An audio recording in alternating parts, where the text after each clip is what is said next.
ઓમ નમઃ શિવાય. હર હર મહાદેવ. હર મિત્રો, આજે તમને એક એવા ભોળાનાથ મહાદેવના દર્શન કરાવું છે. 100 વર્ષ જૂનું મંદિર છે, શિવાલય, અને રાજાશાહી વખતનું છે. કેળેશ્વર મહાદેવ. જય કેળેશ્વર મહાદેવ. મિત્રો, આ મંદિર 100 વર્ષ જૂનું છે.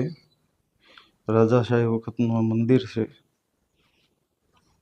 અને આ પાલીતાણામાં આવેલું છે.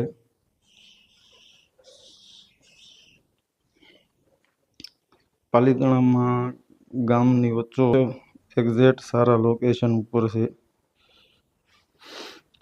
અને આ કેળેશ્વર મહાદેવની વાત કરીએ તો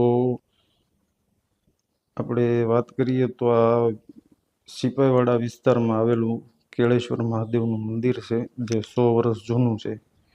તો આવો તમને બહારથી લોકેશન બતાડું. તો તમે મિત્રો આ એસટી રોડ બાજુથી આવો. આ એસટી રોડ છે, એટલે પાલીતાણા નગરપાલિકા જે છે, પાલીતાણા નગરપાલિકાના બીજા ગેટ પછી તરત જ આ ગલી આવે છે. આ ગલીમાં પહેલું જ મંદિર આવે છે. અને એ બીજું એક્ઝેક્ટ લોકેશન કે જે આ પરિમલનો પુલ કહેવાય છે, પરિમલના પુલની સામોસામ ગલીમાં છે કેળેશ્વર મહાદેવનું મંદિર. હવે તમને ઠેક સુધીનું લોકેશન બતાડું. આ ગલીમાં અંદર આવો એટલે તરત જ પેલું મંદિર આવે છે. અને આ ભોળાનાથનું મંદિર વર્ષો જૂનું રાજાશાહીનું છે. આ બધું આખો વિસ્તાર છે. આ વિસ્તારમાં પહેલું જ કેળેશ્વર મહાદેવનું મંદિર.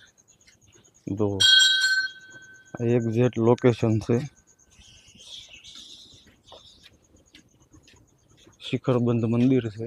આ છે કેળેશ્વર મહાદેવ. અહીંયા લોકો રોજ પૂજા કરવા પણ આવે છે. લોકેશન કેળેશ્વર મહાદેવ. તો આપ પણ આવો કેળેશ્વર મહાદેવના દર્શન કરવા. આ કેળેશ્વર મહાદેવ. તો તમે પાલીતાણામાં કેળેશ્વર મહાદેવ, સિપાઈવાડો વિસ્તાર, નગરપાલિકાના બીજા ગેટ પછી તરત જ ગલીમાં. બોલો હર હર મહાદેવ હર. અને આ વિડીયો આપને ગમે તો દરેક શિવ ભક્તોને શેર કરજો, લાઈક કરજો અને હર હર મહાદેવ જરૂર લખજો. જય કેળેશ્વર મહાદેવ.